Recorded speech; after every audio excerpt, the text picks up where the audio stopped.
On this episode, we're getting started with podcasts.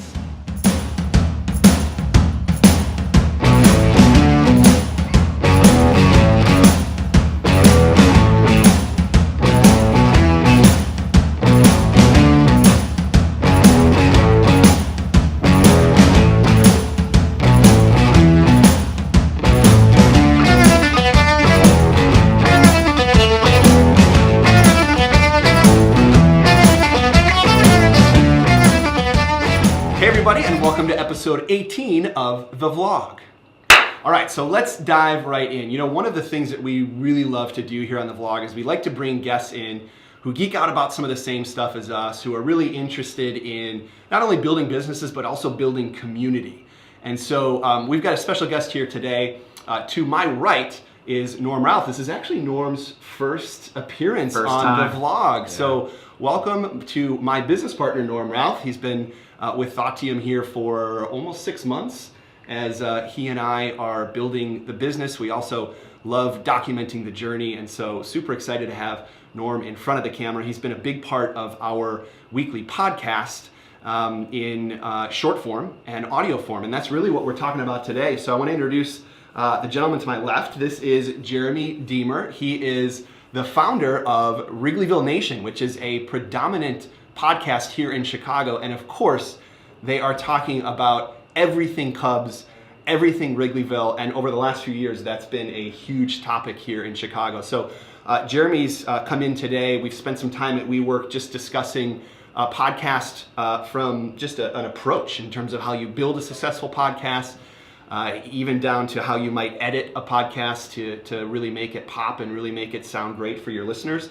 And Jeremy's just got some really interesting stories and nuggets on how he's grown a podcast to be really a center of community for people here in Chicago that are into the Cubs. So Jeremy, welcome, and thank you for spending the time. Yeah, so like one of our goals here on the vlog is to bring you all value by bringing people who are specialists in their area. And as Norm and I have grown Thoughtium, we've been really interested in leveraging video and voice as a tool to not only promote the business, but also to add value and to tell the story.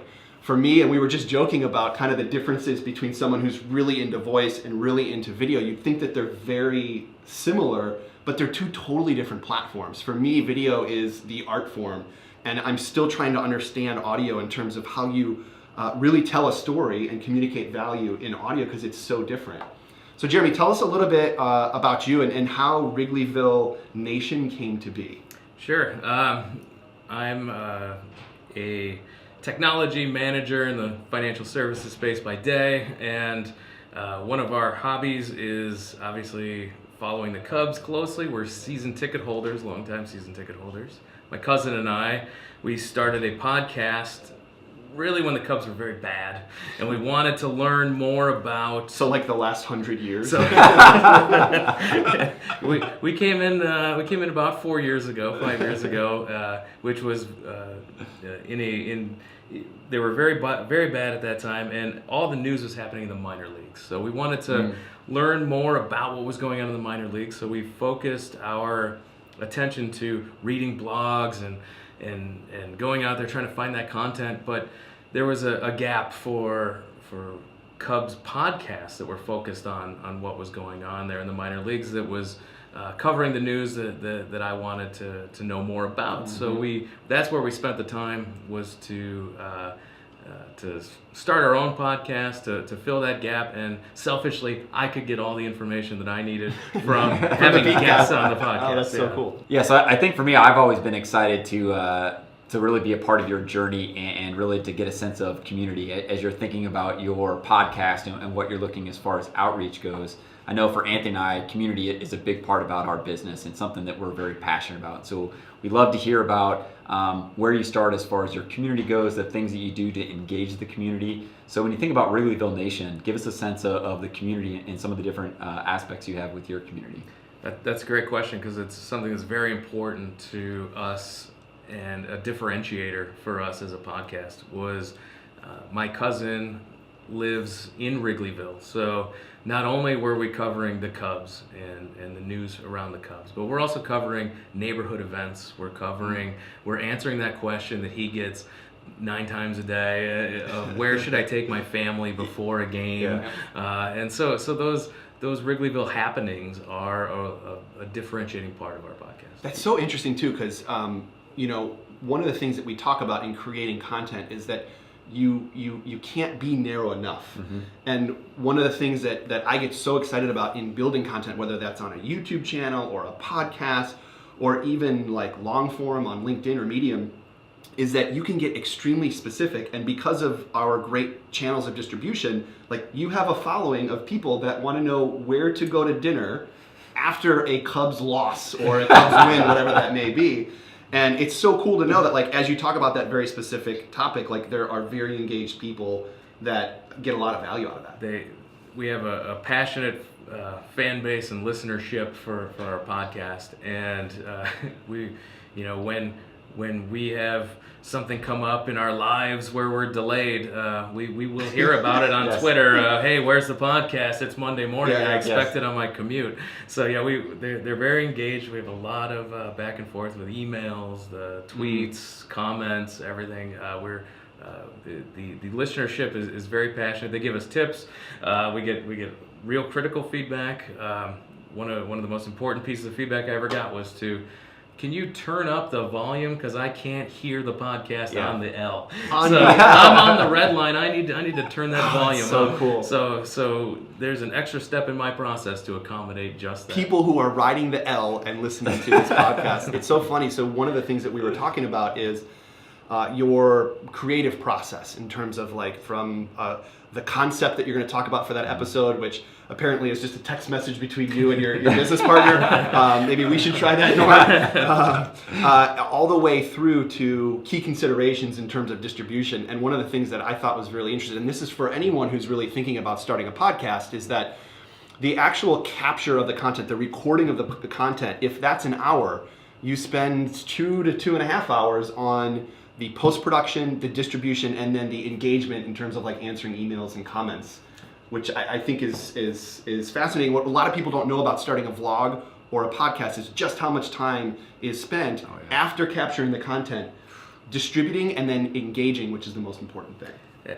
It absolutely is. And in our case, being a very niche podcast focused on the Chicago Cubs, we want to be out there and available to anyone who's looking for the Cubs. So we're talking about hitting all those different distribution platforms. It's important because when people are searching for Cubs content, I want to make sure that we're right up there in all of those searches. What ideas or recommendations do you have for the community as they're starting or considering a podcast?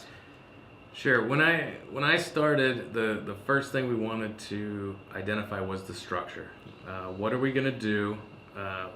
How are we going to do it? So did we want to have just a free-form chat discussion? Did we want to have a guest and a subject matter expert that we were going to do an interview segment? How many segments were we going to have? We wanted to have 45-minute target so we can hit that treadmill time or that commute time. Yeah. So, which I've taken advantage of quite a bit. I send Jeremy texts all the time where I'm like, just so you know, you're keeping me entertained and it feels good, right? As you're on the treadmill. That is so important though, is to really understand like how are people engaging with the content. Big time. Because in our minds, we might think that a 2-hour kind of long drawn out segment on the Cubs is what people want, but we have to understand that they are either in a 47-minute commute or they're like 30 minutes on a treadmill, and that's how long we have them.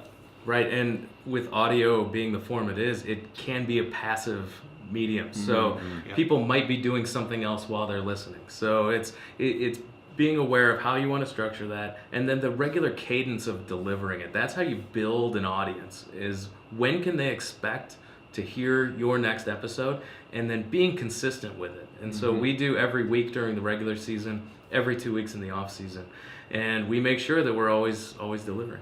That's awesome. Let's talk about distribution, because I think that's another thing when thinking about starting a podcast or a YouTube channel. I've learned over the last 18 months, and we're still learning, that distribution is everything. So again, it's one thing to create good content. It's another to grab the attention and provide value. And the only way we do that is by creatively distributing across multiple platforms.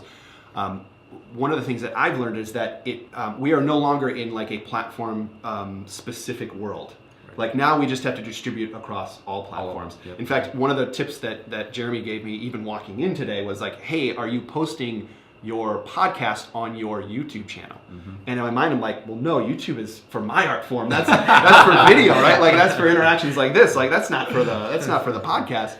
But man, it totally makes sense, right? Because we have viewership on YouTube and audio in that platform, whether you're watching a TV or passively listening, is yet another way to distribute. So maybe talk a little about distribution and how that's evolved for you. Sure. When we first started, it was how can we get on as many platforms as possible? It's not just iTunes. It's getting out for us to Google Play for the Android listeners. We got onto iHeartRadio and just most recently Spotify, because Spotify is into podcasts now. And so we want to be searchable. When you search Chicago Cubs, we want to come up with as many ease of content delivery mechanisms as possible for you, so that it wasn't the how do I get to the podcast, it was which podcast am I listening to, and I should be at the top of that list. So similar to Jeremy, I'm also a Cubs season ticket holder, and last week we had our draft, and I think one of the very interesting things was, as a group, we sat around and thought about, did that really happen? I mean, that World Series, what an incredible experience. So I'm just curious from your end, I mean, what was that like? Talk to us about that World Series. We were engaged at a level that a lot of fans don't get to be engaged at, because we were paying so close attention to everything. I had a Cleveland blogger come on and tell me all about the Indians. What do I need to know about as a Cubs fan? Because I didn't watch a lot of Indians games. So we had a lot of accessibility to things that we didn't have before. We had a lot of our blogger friends of the podcast that were covering the Cubs games, and so we got to share it with. This is back to the community talk earlier. This was a shared experience across our listeners that live abroad, our listeners here in Chicago, and the season ticket community fan base, the podcast fan base, and Cubs.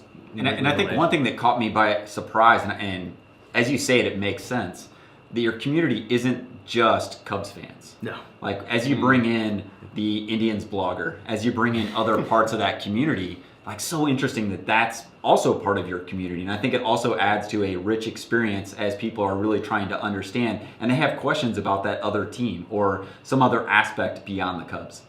Yeah, it was great.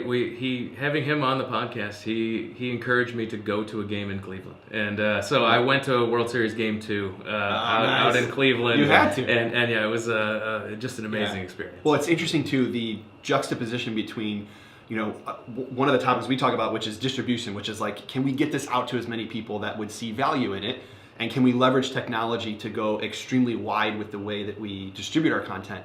But at the end of the day, like, the value is in the fact that you are micro targeting very specific people and topics, and really hitting very special interest groups, all the way down to like beat reporters. And it's funny because we have a lot of friends that are really into sports, and they are not tuning into ESPN.com every day to get the news. And in fact, we will get a text message 2 or 3 minutes before like major sports news will hit by the one guy who is following local beat writers and subscribing to podcasts that are on very specific topics. And that's where we get our news, is from the guy who goes to, has that deep of an interest that he's going to get information locally on a micro level before it would even hit AP or the national news.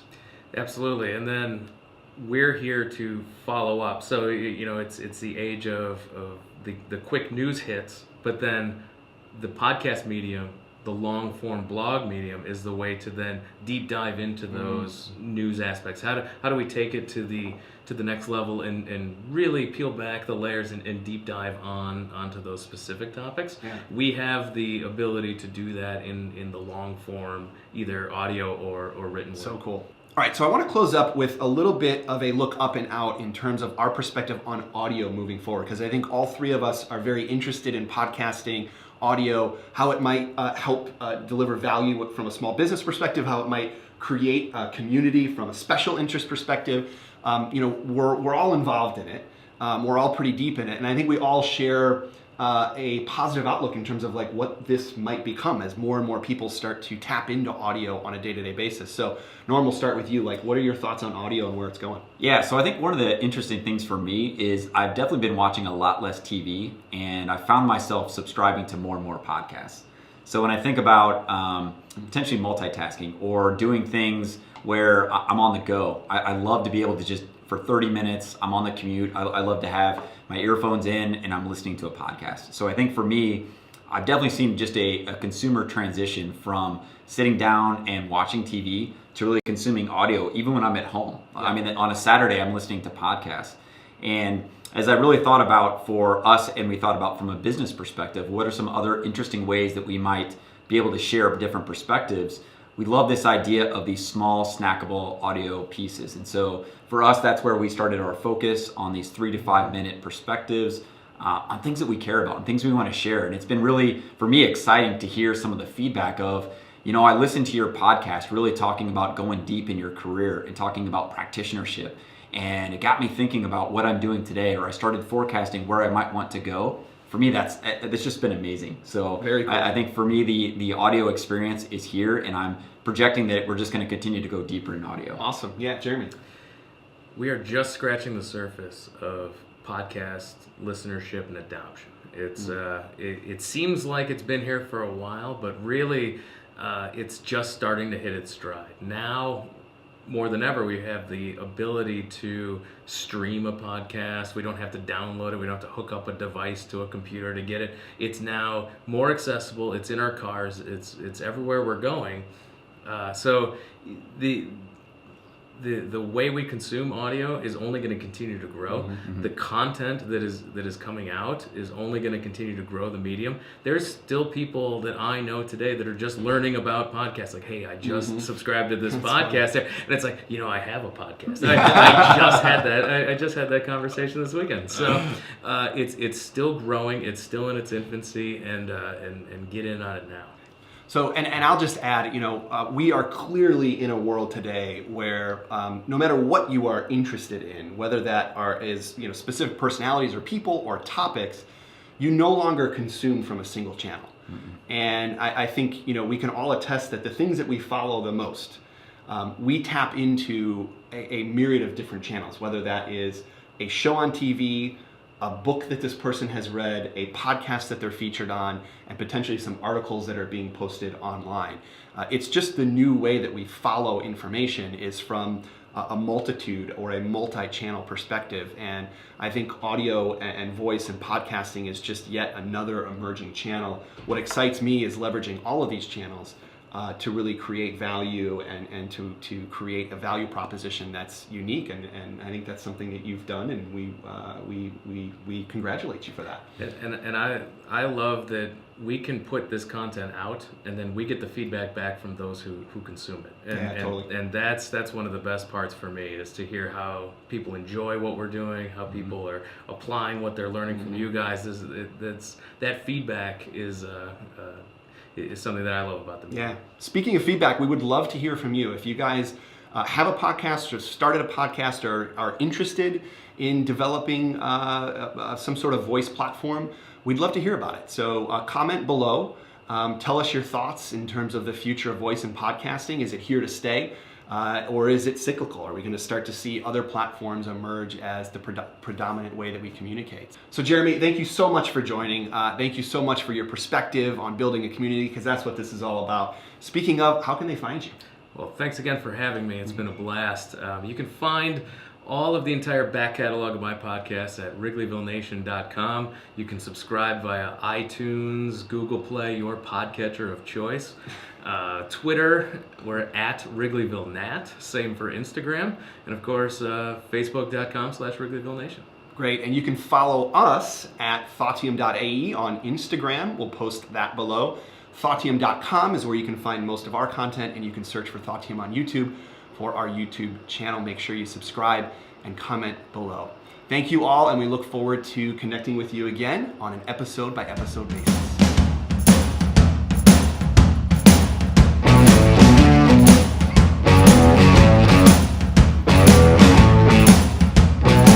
Hey everybody, and welcome to, why don't you here, get a little bit closer and leaning forward. Maybe I'm only worried about the numbers on my face. Does anybody tell you that you actually sound like Steve Stone?